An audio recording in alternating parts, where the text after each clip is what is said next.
अस्सलाम वालेकुम रहमतुल्लाहि व बरकातुहू। दोस्तों कैसे हो आप। आज हम बात करने वाले हैं रूबिका आंटी के बारे में। एबीपी न्यूज़ की जानी मानी एंकर है, दिन रात मुस्लिम समाज के ख़िलाफ़ जहर उगलती रहती है। स्टूडियो के अंदर बैठकर मुस्लिम स्कॉलर को, डॉक्टर, इंजीनियर को बुलाती है और उनकी बेइज्जती कराती है और उनके सामने ऐसे लोगों को बिठाती है जो मुसलमानों के सख्त मुखालिफ है, शिद्दत पसंद है।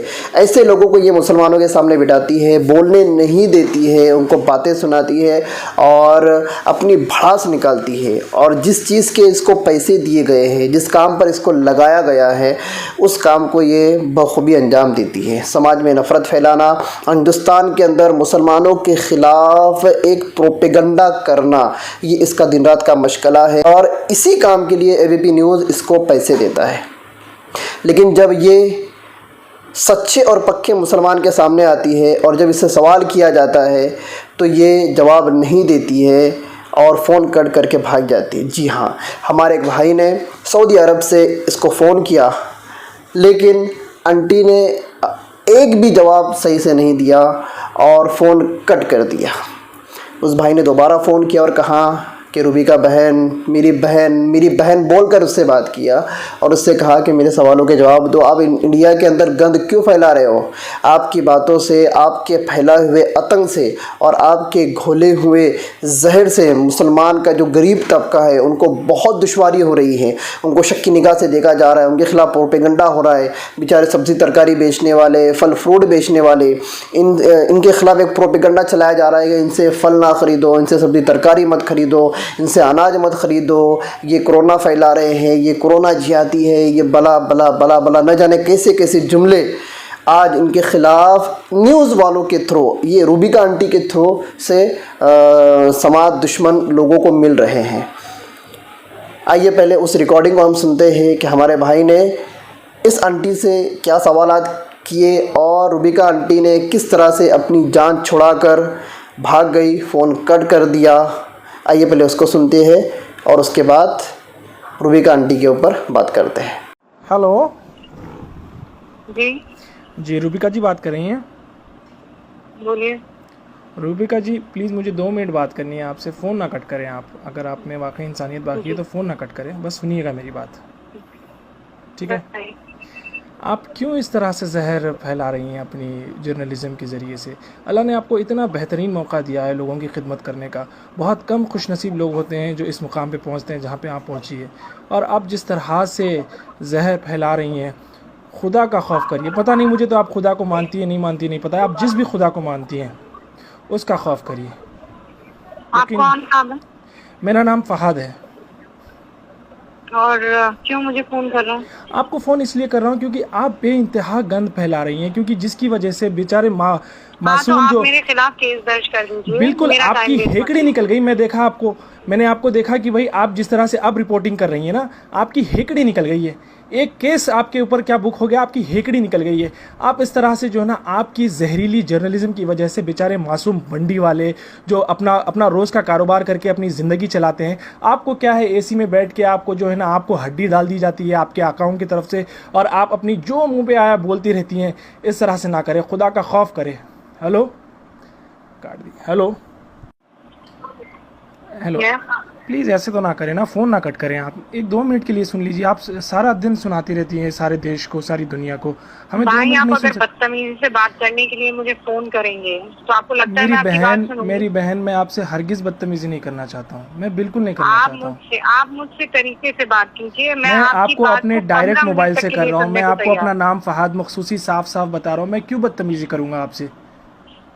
आप लोग तो पावर में हैं माशाल्लाह से, आपके पास जो इतना पावर है। आपने शुरुआत कैसे की? नहीं, मेरे पास मेरे भाई कोई पावर नहीं है। बिल्कुल आप बहुत पावरफुल हैं। आपके पास जो मीडिया का पावर है, आपके पास जो गवर्नमेंट का पावर है, आप जो गवर्नमेंट की वकालत करती रहती हैं सारा दिन। मैं अपनी नौकरी कर रही हूँ मेरे भाई।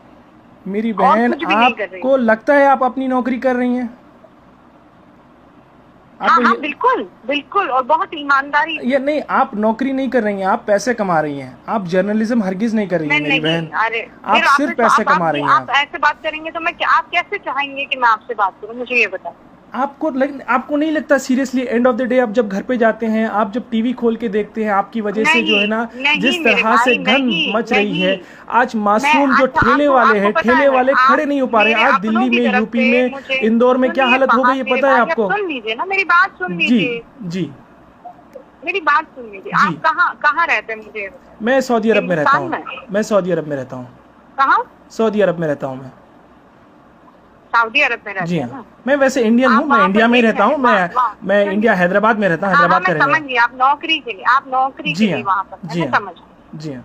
आप मेरी बात सुनिए आप, और ध्यान से सुनिए। मुझे नहीं पता आप कितना समझ पाएंगे, पर चूंकि आप मेरे भाई हैं, हम कौमी हैं, मैं आपसे एक बात नहीं, कौमी का मत लगाइए। मैं देखिए, मैं हिंदुस्तानी भाई है मेरे सारे हिंदुस्तानी, मेरे कोई मुसलमान, सिर्फ ऐसा कोई पर्टिकुलरली कोई कौम की वजह से मैं किसी को भाई नहीं मानता, क्योंकि अल्लाह ने सबको रब्बुल आलमीन कहा। अल्लाह सबका रब है। अब मेरी बात जी, आप ये कौमी नारा मत लगाए। मैं आप हिंदुस्तानी बहन है आप मेरी। मैं कहती हूँ, मैं फख्र से कहती हूँ कि मैं मुसलमान।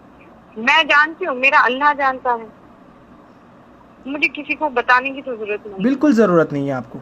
मैं बिल्कुल नहीं बताऊंगी। आप अल्लाह को मुझे कयामत में भेजना है, तो वो जो मैंने किया है मेरे उसके लिए भेज देगा। आप मुझे किसी के सर्टिफिकेट की जरूरत नहीं। बिल्कुल। मैं क्या कहती हूँ, एक बात कहती हूँ कि हम पढ़े लिख लें।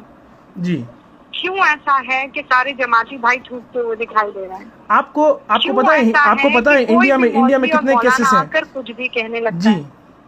मैं तो उनके खिलाफ लड़ रही हूँ ना भाई, मैं कोई मुसलमानों के खिलाफ। आप कौन से मौलाना के खिलाफ लड़ रहे हैं? आप एक अपने बच्चे को बिठा लीजिए, आपके माशाल्लाह से मुझे पता है आपको कोई लड़का भी है ना, उस लड़के को बिठा लीजिए, अभी शायद वो माइनर है, उसको बिठा के आप अपनी टीवी पे डिबेट दिखा लीजिए, फिर उसके बाद वो कहेगा मम्मा आप ये क्या कर रही हैं आप।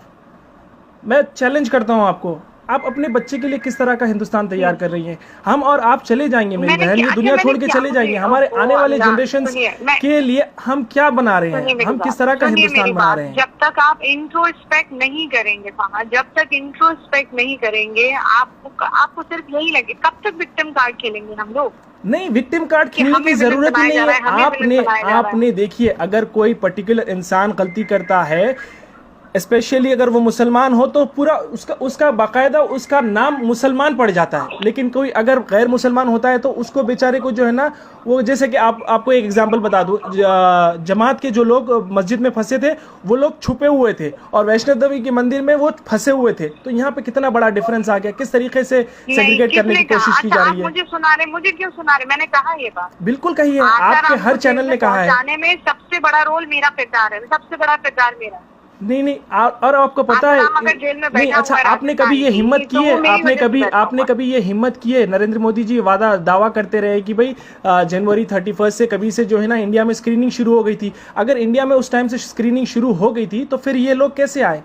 ये लोग तो जनवरी में नहीं तो बल्कि मार्च में आए थे। डिबेट देखा आपने? आज मेरा डिबेट देखा? बिल्कुल देखा है मैंने। आज के डिबेट की बात करें, आपने ऑलरेडी पिछले 3 महीने में इतना जहर घोल दिया है मेरी बहन। आज जो है ना मासूम जो ठेले वाले लोग हैं, वो लोग पहले तो रोजगार बिल्कुल नहीं है। आपने कभी रोजगार पे सवाल करने की कोशिश की है हुकूमत से? आपने कभी जो है ना हुकूमत के जो वादे हैं उस पे आपने कभी सवाल करने की कोशिश की है? आरोप लगा रहे फाद भाई, मुझे नहीं लगता है कि मैं आपको क्योंकि आपकी आंखों पर पट्टी बंधी हुई है। मेरे आंखों पे हरगिज पट्टी नहीं बंधी हुई है। आप जाइए, मेरा नाम गूगल कीजिए और आप मेरी फेसबुक की प्रोफाइल देख सकते हैं। मैं किस तरह का कंटेंट शेयर करता हूँ, किस तरह की बात करता हूँ, उससे आपको पता चल जाएगा। मैं कभी भी ये जो ना रिलीजन कार्ड खेलने की कोशिश नहीं करता। जिस तरह से आप लोगों को ऐसा लगता है, बाकायदा आपको हुकूमत ने अपॉइंट किया हुआ है कि भाई उनकी तायीद करें, उनकी नुमाइंदगी करें, आप चैनल के ऊपर आके लोगों का दिमाग फिराएं। मुझ पर झूठे इल्जाम नहीं लगा सकते। नहीं, मैं झूठे इल्जाम नहीं लगा रहा हूँ, मैं हकीकत बयान कर रहा हूँ। मैं आपको हकीकत बयान कर रहा हूँ। झूठ है?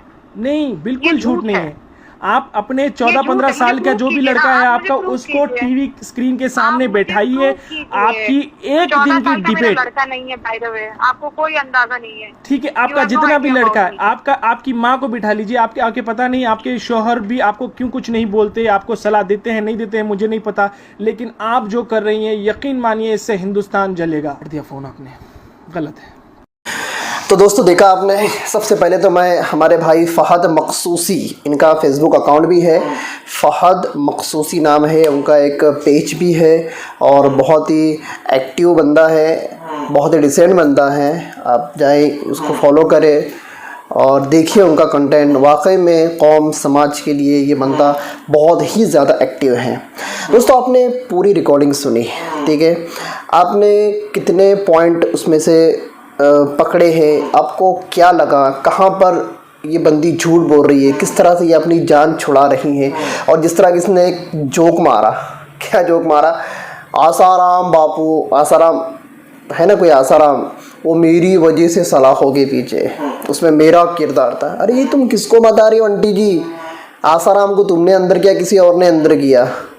रिपोर्टिंग किसने, उनको अरेस्ट पुलिस ने किया, पुलिस ने पूरा इन्वेस्टिगेशन किया, सब कुछ किया, तुमने सिर्फ एक न्यूज़ बनाकर चलाया और उसमें तुम्हारा किरदार कहाँ से आ गया? फालतू। चलो तुमने आसाराम को आंटी जी तुमने सलाखों के पीछे डाला, इसका मतलब क्या? आप सबको सलाखों के पीछे डालोगे?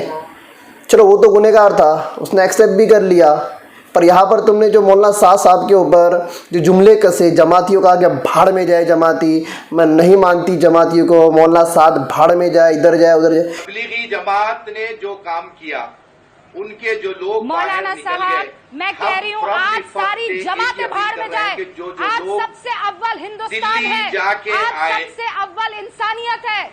मुझे किसी तबलीगी जमात से मतलब नहीं है, मुझे किसी हिंदू मुसलमान से नफरत और मतलब है। मौलाना साहब, मैं किसे मौलाना मानूं और मैं क्यों उस मौलाना साहब की इज्जत करूं जो मेरे मुसलमान भाइयों को कोरोना वायरस के इन्फेक्शन में झोंक कर क्वारंटीन हो जाए। पहले बात ये क्या लैंग्वेज है? किसको बात किससे कर रही हो तुम? तुम्हारी औकात है क्या मौलाना साहब के सामने बात करेंगे? उनका नाम अपनी गंदी जबान पर लाने की भी आंटी जी आपकी औकात नहीं है, नहीं औकात। और फहद मकसूदी साहब ने बहुत ही बेहतरीन बात की, आपके जो पैदाइशी बच्चे ना जिन्होंने आपकी कोख से जन्म लिया है, उन बच्चों को आप टीवी स्क्रीन के सामने बिठाइए और बताइए, ये तुम्हारी बेवकूफ़ी बताइए उनको। वो बच्चे भी कहेंगे कि मम्मा ये तुम क्या कर रही हो। मैं सलाम करता हूँ फहद मकसूदी साहब को कि आपने इतनी जुर्अतमंदी के साथ इस आंटी को उनकी औकात याद दिला दी। जब जवाबात नहीं बन पाए, फ़ोन कट करके आंटी की भाग गए। दोस्तों इंशाल्लाह हम रूबिका आंटी के सारे वीडियोस को जमा कर रहे हैं, जितनी भी डिबेट उसने की है उन सारी डिबेट के वीडियो को हम जमा कर रहे हैं और इंशाअल्लाहुल अज़ीज़ उसको हम मंज़र-ए-आम पर लाएंगे कि किस तरह से ये आंटी झूठ बोलती है और किस तरह से मुसलमानों के ऊपर ये बेतुके इल्ज़ामात लगाती है और किस तरह से मुस्लिम समाज के ख़िलाफ़ ये हिंदुस्तान के अंदर जहर फैला रही है, आतंक फैला रही है। उन सब चीज़ों को हम जमा कर रहे हैं इंशाल्लाह उसको हम जल्द से आप जल्द सामने लाने की कोशिश करेंगे। मैं आपसे रिक्वेस्ट करता हूं कि आपने रूबिका आंटी की जो रिकॉर्डिंग सुनी, इससे आपको क्या लगा, आप हमें कमेंट बॉक्स में ज़रूर बताइएगा। एक बात, दूसरी बात ये, अगर अभी तक आपने हमारा चैनल सब्सक्राइब नहीं किया है तो प्लीज़, मैं देखता हूँ आप हमारे वीडियोस देखते हो लेकिन लाइक भी नहीं करते और हमारा चैनल सब्सक्राइब भी नहीं करते, तो प्लीज़ दोस्तों आप हमारा साथ दीजिए। ये जंग आपको और हमें मिलकर लड़नी है और जीतना और कामयाब होना है। आप हमारा साथ नहीं दोगे, हमारी बात को पूरे मुस्लिम समाज तक नहीं पहुंचाओगे तो फिर हम जीत नहीं सकते, हम कामयाब नहीं हो सकते। इसलिए मैं आपसे दरख्वास्त करता हूं कि हमारा वीडियो देखने के बाद उसे लाइक भी करें और हमारा चैनल सब्सक्राइब भी करें और जितना हो सके हमारे वीडियो को वायरल करते रहिए। फिर मिलेंगे इंशाल्लाह रूबिका आंटी को लेकर अगले वीडियो में। तब तक के लिए खुदा हाफिज़, अल्लाह हाफिज़, अस्सलामु अलैकुम व रहमतुल्लाहि व बरकातहू।